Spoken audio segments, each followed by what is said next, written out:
महाराष्ट्राचे उपमुख्यमंत्री अजितदादा पवार साहेब आज सकाळी त्यांच्या निधनाचं दुःखद वृत्त हे वाऱ्यासारखं पसरलं आणि मनाला वेदना देणारी ही घटना आहे. त्यांचं अचानक आपल्यातून असं निघून जाणं याच्यावर आत्ताही विश्वास बसत नाही आहे. ते महाराष्ट्राचे लोकप्रिय नेते होते.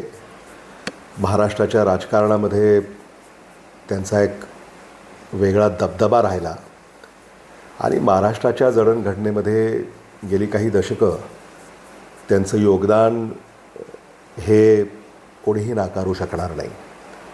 आज अचानकपणे त्यांच्या जाण्यानं महाराष्ट्राचं अतोनात नुकसान झालं आहे. हे कधीही न भरून निघणारं नुकसान आहे. कारण जेव्हा सामान्य माणसाला न्याय देणारी माणसं आपल्यातून अचानकपणे निघून जातात तेव्हा सामान्य माणसाचं कधीही न भरून निघणारं नुकसान होतं.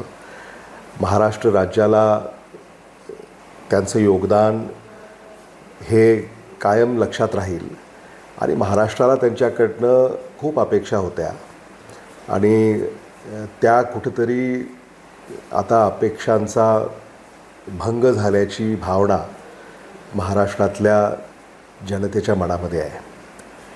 देशमुख कुटुंबियाचे आणि पवार कुटुंबियांचे जिव्हाळ्याचे संबंध हे गेली अनेक दशकं राहिलेली आहेत. अगदी शरद पवार साहेब, विलासराव देशमुख साहेब, आदरणीय अजितदादा पवार साहेब, आदरणीय विलासराव देशमुख साहेब आणि आदरणीय अजितदादा पवार साहेब यांच्यामध्ये सुद्धा एक प्रेमाचं नातं राहिलं आणि ते आम्ही कधीही विसरू शकत नाही.